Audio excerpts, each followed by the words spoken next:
Hello, it's Tom Donald from the London Contemporary School of Piano. Today I'm going to show you how to make simple chords sound bigger, how to get simple triads and how to blast them up, stretch them out and give them some more muscle and some more weight. And by the way, if you're a fan of our work at the London Contemporary School of Piano, you should head on over to our website, contemporaryschoolofpiano.com, and get your free resources kit that accompany many of these YouTube videos, including this one. And so triads. I see a lot of students, piano students, playing songs with triads, 3-note chords. That is the definition of a triad, a 3-note chord. Yeah, let's get a song like Let It Be by the Beatles, and they'll be playing it like this.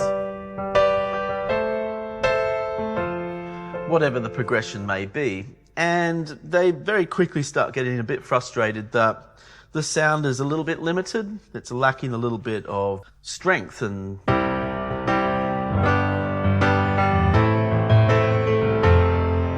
so what is it I'm doing here that's different to what I just played a second ago? Well, it's not just the fact I'm using inversions, it's the fact I'm doubling up notes in chords. This is quite interesting because, jazz musicians often talk about getting rid of notes out of chords, rootless chords and things like this. But actually in a lot of music, classical music and pop music, we want to be doubling notes to get a bigger sound, a much more interesting, bigger, stronger, textured sound on the piano. And I'm going to show you a couple of exercises that we can practice to do that. So for instance, if we just got the easy triads of a C major scale, what we can do is we can double the octave. That's the first thing to do, just doubling the octave of the chord.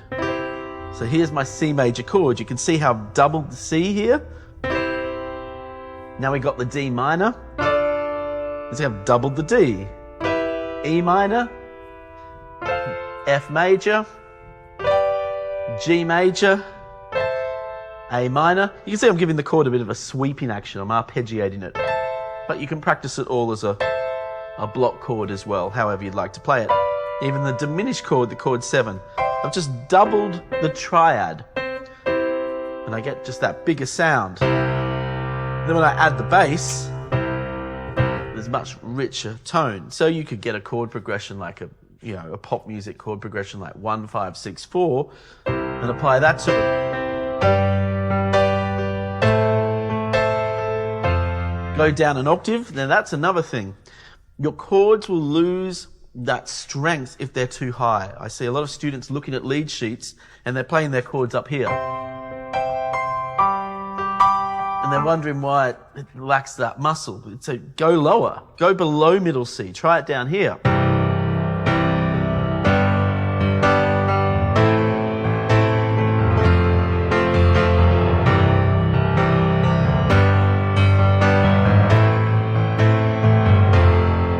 That just brings more out of it. And I've got my left hand playing that bass as well. Chord 1 to chord 5. I do that little passing, that little gospel chromatic pass thing. Walking down, walking up, all of that. But the main key here is it's not just the triad, I'm doubling the octave of the triad. So that's the immediate thing you want to do when you play patterns like this, to just give it a bit of a boost. Now, the second thing is we can do this with inversions as well. All of the chords I was playing were root chords there, but I can put inversions on this. So I could get a C major chord, put it in first inversion. Now this time, when I put it in first inversion, I'm doubling the E.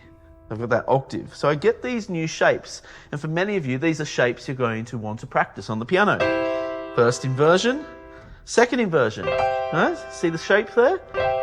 Let's try some other keys and some other chords. What about D major? So I'm playing all of these triads as 4-note chords now. I'm doubling stuff up to get a bigger sound. I'm going to go lower as well, not too high. D major. First inversion. Second inversion. Root. What about E flat major? First inversion. Second inversion. Then E major.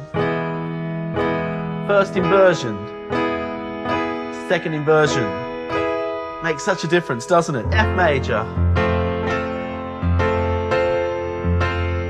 F sharp major, major, A flat major, A major,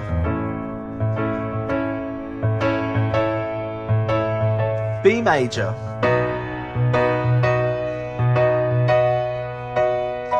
so I've got all of these different patterns and shapes. So if I play a progression with using some inversions, I can integrate these things together. Why don't we do this progression in F major? So if I was to play this progression in F major, why don't I get the Pachelbel's canon in F major? It's just a nice progression and I feel like playing in F, right? I know it's normally in D, but we're demonstrating getting stronger chords here. It's not, the key doesn't really matter. So I'm going to go F major. Now firstly, I'm not going to go up here. I'm going to start lower to get that bigger sound. So what's the chord progression for Pachelbel's canon? It's this. I'm going to play it just as 3-note triads, so you can see the inversions I'm using.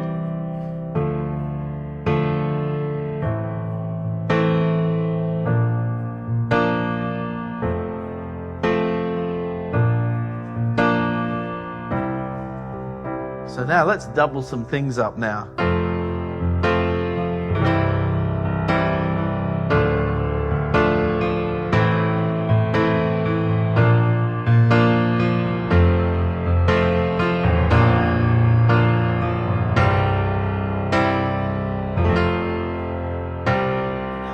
Can also include suspended chords. Now that suspended chord, it's a C suspended chord, I've only voiced that with 3 notes, but I can voice it with 4 notes by again just putting the octave above the note I started on. So even with suspended chords you can get some wonderful sounds like this.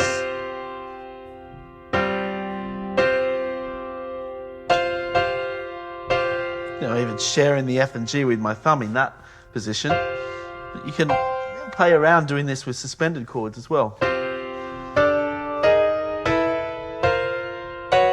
Ooh, that's cool, isn't it?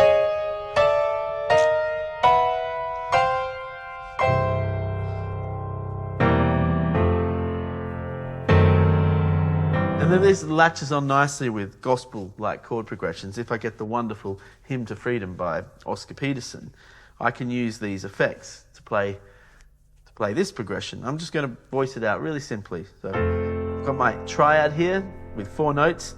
Now this is good because this piece uses combinations of notes, of triads and 7th chords.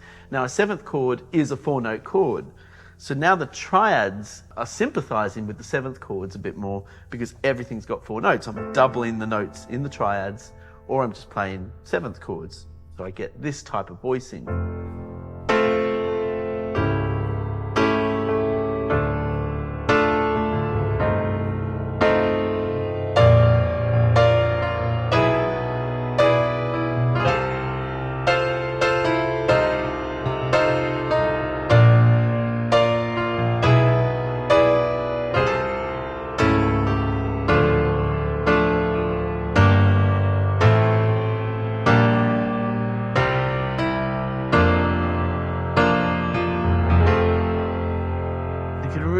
Hear how that just makes the progression sound much stronger just by doubling the notes, be it inversions or root chords, but just doubling the notes in your triad. So start trying this on your piano playing, trying it when you look at lead sheets. It's got to really spice things up a little bit. And if you need to bring more life and rhythm to your playing, you should consider our Groove program, our Groove Mastery course. It's just a mere £20 or $25 US. And I mean, the price hasn't gone up in years for this course, and I keep upgrading it and improving it. And it's just a great way to bring your chords to life, because you can study chord theory all day and quite frankly still be at zero, because your chords need to be connected, and they need to be connected through some great grooves. So that might help some of you who are really ready to take your playing to that next level, or some of our other courses such as the Complete Musician program, which is even the next level up from that. But whatever it is you do with your playing, just remember, keep having fun, keep enjoying it, and I'll see you on the next video.